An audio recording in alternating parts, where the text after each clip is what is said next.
बिस्मिल्लाहिर्रहमानिर्रहीम। दास्तान ईमान फरोशों की सिलसिले की नई वीडियो पेश खिदमत है। तमाम सामीन से गुजारिश है कि वीडियो को लाइक करें, चैनल को सब्सक्राइब करें और बेल आइकन को प्रेस कर दें ताकि हर नई आने वाली वीडियो आपको वक्त पर मिलती रहे। हसन बिन अब्दुल्ला ने फौज का एक और दस्ता मंगवा लिया। रात गहरी हो गई थी, बेशुमार मशलें मंगवा ली गईं। एक दस्ते का कमांडर उस कमरे तक पहुंच गया जहां सिपाही आता रहा था। इस डरौने खंडर में ऐसे सजे सजाए कमरे को देखकर सिपाही डर गए। ये जिन्नों का ही मस्कन हो सकता था। हसन बिन अब्दुल्ला को बुलाया गया। उसने अंदर जाकर सामान देखा तो उस पर राज खुलने लगे। इतने में चंद एक सिपाहियों ने स्याह रेश वाले आदमी को कहीं से पकड़ लिया। उसके साथ एक खूबसूरत लड़की थी। उसके बाद 6 और आदमी कोनों खुदरों में छपे हुए पकड़े गए। उनके पास कमाने और तीर थे। स्याह रेश ने खुदा का बरगजीदा इंसान और तन्हाई में चिल्ला काटने वाला तारको दुनिया बनने की बहुत कोशिश की, लेकिन इतनी हसीन और जवान लड़की और तीरों कमान से मुसल्लह अफराद और इनका फौज के साथ मुकाबला उसे जुटला रहा था। उसके सामान पर कब्जा कर लिया गया। इन सबको ले गए। 3-4 मर्तबान, सराहियां और प्याले भी बरामद हुए थे। ये चीजें रात को तबीब को दे दी गई। इसने मर्तबान और सुराहियों को सूंघ कर ही बता दिया कि इनमें वो शरबत है जो हसन बिन सबा की इजाद था। इन तमाम आदमी और लड़कियों को कैद खाने में ले गए। सुबह तुलू हो रही थी जब लड़की ने अजीतों के पहले मरहले में बता दिया कि ये ग्रोह फदाइयों का है और ये लोग नया हल्फ लेकर आए थे कि सुल्तान अय्यूबी को कत्ल करके लौटेंगे वरना मर जाएंगे। लड़की ने बताया कि उस महाफज सिपाही को स्याह रेश ने फांसा था और उसे नशा पिलाकर उस पर अमले तनवीम किया था। सिपाही के ज़हन में इस नशे और अमल के जरिए सुल्तान सलाहुद्दीन अय्यूबी के खिलाफ ऐसी नफरत पैदा की गई कि वो सुल्तान को कत्ल करने के लिए चल पड़ा। इन लोगों को तवक्को थी कि सुल्तान अय्यूबी इस सिपाही के हाथों कत्ल हो जाएगा, इसलिए वो इत्मीनान से किले में बैठे रहे। स्याह रेश जासूसी के लिए गया था लेकिन उसे कुछ पता नहीं चल सका, ना उसे वो सिपाही कहीं नजर आया। शाम के वक्त अचानक फौज आ गई। स्याह रेश बड़ा सख्तियान निकला। उसने साफ कह दिया कि इस लड़की के साथ इसका कोई तल्लक नहीं। वो इस खंडर में एक वजीफे का चिल्ला करने आया था। इसके दूसरे साथियों ने भी पहले इनकार किया, लेकिन हसन बिन अब्दुल्ला ने जब उन्हें तय खाने में ले जाकर अजियत रसानी के अमल में डाला तो उन्होंने बारी बारी अपने जुर्म का इतराफ कर दिया। स्याह रेश को जब उनके सामने खड़ा किया गया तो उसके लिए इनकार की कोई सूरत न रही। उसने जब अपने साथियों की हालत देखी तो उस पर लर्जा तारी हो गया। उसे कहा गया कि वो तमाम तर वाकयात पूरी तफसील से सुना दे तो उसे बाइज्जत तरीके से रखा जाएगा, वरना उसे मुसलसल अजीतों में डालकर मरने भी नहीं दिया जाएगा और जिंदा रहने के काबिल भी नहीं दिया जाएगा। उसने तहखाने में जियत रसानी का सामान और तरीके देखे तो वो सब कुछ बताने पर रजामंद हो गया। उसके बयान के मुताबिक वो फिदाई कातलों के ग्रोह का आदमी था। फिदाइयों के सरगुना शेख सन्नान का वो खसूसी तजर्बाकार कातल था, लेकिन वो अपने हाथों कत्ल नहीं करता था। उसका तरीकाकार इसी किस्म का था जो उसने इस वारदात में इस्तेमाल किया था। ये हसन बिन सबा की इजाद थी। अगर इस फिरके के मुतल्लिक़ किताबें पढ़ी जाएं तो इनमें इस तरीके की तफसीलात वाज़ेह हो जाती हैं। तमाम मुसन्निफीन ने राय दी है कि हसन बिन सबा को खुदा ने गैर मामूली अकल अता की थी जो उसने शैतानी कामों में इस्तेमाल की। इस सिपाही को जिस तरह सुल्तान अय्यूबी के कत्ल के लिए इस्तेमाल किया गया वो इस फिरके का एक आम तरीका कत्ल था। इस सिपाही की मिसाल से इस अनोखे तरीका कत्ल की वजाहत हो जाती है। अगर इंसानी नफ्सियात का मुतालिया किया जाए तो किसी को यूं अपना आलाकार बनाना हैरान को नहीं लगता। इस सिपाही के लाशूर पर कब्जा करके इसमें सुल्तान अय्यूबी के खिलाफ नफरत डाली गई, फिर उसे जज्बा इंतकाम में बदला गया। स्याह दाढ़ी वाले ने बताया कि चूंकि सुल्तान अय्यूबी पर पहले 4 कातलाना हमले नाकाम हो चुके थे, इसलिए इस शख्स को भेजा गया था कि वो अपना खसूसी तरीका इस्तेमाल करे। सुल्तान अय्यूबी पर पहले 4 हमले बराह रास्त किए गए थे। ये देख लिया गया था कि सुल्तान अय्यूबी को सीधे तरीके से कत्ल नहीं किया जा सकता। स्याह रेश, जिसका नाम वकाए नगारों के यहाँ महफूज नहीं, अपने ग्रोह के 6 तजर्बाकार आदमियों और एक लड़की को दमिश्क ले गया। उसने नागो वाले वीरान किले को अपना मस्कन बनाया। इसमें यह ग्रोह रात के अंधेरे में दाखिल हुआ। उन्होंने अपना सामान भी रात को वहां पहुंचाया। इस ग्रोह के आदमियों ने शहर में यह अफवाह फैलाई कि किले में एक दरवेश नमूदार हुआ है जिसके हाथ में गैबी ताकत है और वो मुस्तकबिल की बातें बताता है। इन अफवाहों का मकसद ये था कि लोग किले में आएं और स्याह रेश को गैब से नमूदार होने वाला दरवेश या पैगंबर तस्लीम कर दें।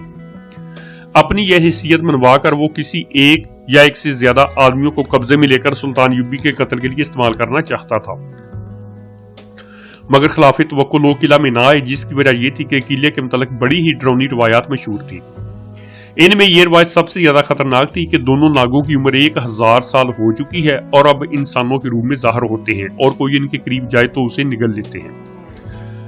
गिरोह का सरगुना मिंजा हुआ कातल था, उसके दिमाग में यह स्कीम आई कि सुल्तान यूबी के दस्ते के किसी सिपाही को इस्तेमाल किया जाए। चुनांचे वो कई रोज ये देखता रहा कि मुहाफिज दस्ते के सिपाही कहाँ रहते हैं और इनकी ड्यूटी किस तरह लगती है। वो सुल्तान यूबी के दफ्तर तक और घर तक ना पहुंच सका क्योंकि इन दोनों जगहों के करीब कोई शहरी या फौजी नहीं जा सकता था, ये ममनूआ इलाका था। ताहम उस उस्ताद ने इस मुहाफिज सिपाही को देख लिया और किसी तरह यह भी मालूम कर दिया कि वो सुल्तान यूबी के दफ्तर के मुहाफिजों में से है, यानी ये आसानी से सुल्तान यूबी तक पहुंच सकता है। उसने इस सिपाही पर नजर की। उस वक्त स्यारेश का हुलिया कुछ और था। एक रोज ये सिपाही उसे बाहर जाता नजर आ गया। स्यारेश ने उसे रास्ते में रोक लिया और उसके साथ ऐसी बातें की जिन्हें कोई इंसान को वो कितनी ही मजबूत शख्सियत का हो नजरअंदाज नहीं कर सकता। इन बातों के लिए जो लबो लहजा इख्तियार किया गया और जो अदाकारी की गई वो इंसानी फितरत पर तिलिस्माती असर करती है। ये सिपाही मामूली से जहन का पसमंदा आदमी था। जाल में आ गया और रात को किले में पहुंच गया। किले के एक कमरे में जो इहतमाम किया गया था वो पत्थरों को मोम करने के लिए काफी था। एक तो कमरे की सजावट थी और बेशकीमत कालीन, दूसरे ये लड़की थी जिसके हुस्न में और जिस्मानी साख्त में जादू था। उसका लिबास ऐसा था जिसमें वो नीम उड़ियां थी और इसके खुले हुए रेशमी बालों का तासर नशातारी करता था। स्यारेश के कहने के मुताबिक ये लड़की, उसका लिबास और अंदाज जाहदों और परहेजगारों में भी हैवानी जज्बा बेदार कर देता है। तीसरी और असल चीज वो शरबत था जो वो लोग अपने शिकार को पिलाते थे। शीशे का गोला फरेब नजर पैदा करने के लिए था। इस सिपाही के जहन में यह डाला गया कि वो शाही खानदान का फर्द है और उसका खानदान तख्ते सुलेमान का वारिस है। तख्ते सुलेमान का वजूद था या नहीं, दिलचस्प कहानियों में इसका जिक्र बहुत आया है और ऐसे अंदाज से आता है कि ये एक हसीन और पुरस्रार तस्वर की तरह लोगों के जहनों पर सवार हो जाता है। यह सिपाही जब इस कमरे में दाखिल हुआ तो कमरे की ज़बाइश और कीमती सामान ने उसे मुतासर किया। स्यारेश मुराकबे की हालत में था, इसका भी असर था। उसने जब इतनी हसीन लड़की देखी तो मरूब हो गया। लड़की ने उसे जो शरबत पिलाया इसमें नशा था। इस नशे का असर यह था कि इंसान हकीकी दुनिया से लाताल्लुक होकर हसीन तस्वुरात की दुनिया में चला जाता है। इस कैफियत में इस पर अमले तनवीम किया जाता, यानी इसे हिप्नोटाइज कर दिया जाता और इसके जहन में अपने मतलब के तस्वुरात डाले जाते। उसके हाथ में शीशे का जो गोला दिया जाता था, इसमें से कंदील की लौ के कई रंग नजर आते थे जो कोई अजूबा नहीं था। शीशे की साख्त ऐसी थी कि इसमें से गुजरती रोशनी अपने सातों रंगों में नजर आती थी। इन रंगों का जहन पर असर होता था। उसके साथ एक इंतहाई हसीन लड़की सिपाही के साथ लगकर बैठ जाती और बातों में यह जाहिर करती कि वो इसे दिलो जान से चाहती है। स्यारेश सरीली और पूरा असर आवाज में बोलने लगता था। इसके अल्फाज सिपाही के कान में पड़ते और इसके जहन में मतलूबा तस्वर रास्ता करते थे। स्यारेश भांप लेता था कि सिपाही अपने आप में नहीं रहा। उस वक्त वो उसके हाथ से शीशे का गोला लेकर उसकी आंखों में आंखें डाल देता और इसे हिप्नोटाइज कर लेता था। सिपाही जिसे अपनी आवाज समझता था वो स्यारेश की आवाज होती थी। फिर वो उस मरहले में दाखिल हो जाता जहां वो अपने तस्वर को हकीकी समझकर इसका हिस्सा बन जाता था। कमजोर शख्सियत के सिपाही ने ये असरात कबूल कर लिए। स्यारेश उसे हकीकी दुनिया में वापस ले आया। इस मकसद के लिए इसे कुछ सुंगाया जाता था। स्यारेश दूसरे कमरे में चला जाता और लड़की सिपाही के साथ अकेली रह जाती। वो सिपाही के असाब और दिमाग पर गालिब आ जाती। इस मकसद के लिए वो ऐसी हरकत और ऐसी बातें करती थी जिसके असर से कम से कम ये सिपाही बच नहीं सकता था। सिपाही को सिर्फ तख्ते सुलेमान दिखाकर रुखसत कर दिया गया और इसके जहन में यह डाल दिया गया कि राज अभी बाकी है। सिपाही के दिल में तजस्सुस पैदा हो गया। दूसरी बार इस पर यही अमल दोहराया गया और इसे कुछ और दिखाया गया। उन्होंने ये देख लिया कि सिपाही पूरी तरह उनके जाल में आ गया है और वो उसके जहन पर कब्जा करने में कामयाब हो गए थे। वो अब इनकी मिन्नत समाजत करता था कि इससे राज बताया जाए। इसे कहा गया कि वो कई रोज उनके पास रहे। उसने छुट्टी ले ली। वो यही चाहते थे। इन 4 दिनों और 4 रातों के अरसे में मुसलसल नशे और हिप्नोटिज्म के जेर असर रखा गया और उसके जहन लाशऊर में सलाहुद्दीन यूबी का तस्वर पैदा करके ये बात डाल दी गई कि सुल्तान यूबी सिपाही के दादा और बाप का कातिल है और इसके तख्त पर भी इसने कब्जा कर रखा है। सिपाही को एक हसीन लड़की का तस्वर दिखाया गया। फिर यह दिखाया गया कि सुल्तान यूबी ने इस लड़की को पिंजरे में बंद कर दिया है। 4 रोज बाद इसे इसी हालत में किले से निकाल दिया गया। वो अपनी ड्यूटी पर हाजिर हो गया। इसे यूं ही मौका मिला उसने सुल्तान यूबी पर हमला कर दिया।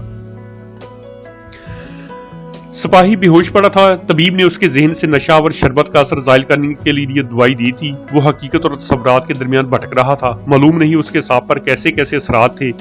के असरात उतरते ही असाब जवाब दे गए। तबीब ने उसे होश में लाने के कुछ तरीके इख्तियार किए और 2 रोज बाद सिपाही ने आंख खोली। वो इस तरह उठा जैसे गहरी नींद सो गया था और ख्वाब देखता रहा था। अपने इर्द गिर्द खड़े आदमी को हैरत से देखने लगा। तबीब ने उससे पूछा कि वो कहाँ था। उसने कहा कि वो सोया हुआ था। बहुत देर बाद वो अपने आप में आया तो वो ज्यादा कुछ ना बता सका। उसने बताया कि स्याह दाढ़ी और चुगे वाला एक आदमी उसे किले में ले गया था। वहां की इसने कुछ और बातें भी बताई, लेकिन इसे बिल्कुल याद नहीं था कि उसने तख्ते सुलेमानी वगैरह देखा है। इसे ये भी याद नहीं था कि इसने सुल्तान अय्यूबी पर तलवार से हमला किया था। ये यकीन करने के लिए कि सिपाही धोखा नहीं दे रहा, उसे सुल्तान अय्यूबी के सामने ले जाया गया। इसने फौजियों की तरह सुल्तान को सलाम किया। सुल्तान अय्यूबी ने इसके साथ शफकत और प्यार से बात की, मगर वो हैरान था कि इन लोगों को क्या हो गया है और ये क्या कर रहे हैं। आखिर उसे बताया गया कि इसने क्या किया है तो वो चिल्ला उठा, ये झूठ है, मैं अपने सुल्तान पर हमला नहीं कर सकता। सुल्तान अय्यूबी ने कहा कि ये बेगुनाह है, इसे याद ही नहीं ना कराया जाए कि इसने क्या किया है। इसके साथ ही सुल्तान अय्यूबी की पर कातलाना हमले की ये वीडियो यहीं पर खत्म होती है। सुल्तान अय्यूबी, तेरी अजमत को सलाम। आज भी इस मिलत इस्लामिया को एक सुल्तान अय्यूबी की जरूरत है। जल्द ही दोबारा नई वीडियो के साथ हाजिर होंगे। अल्लाह हाफिज।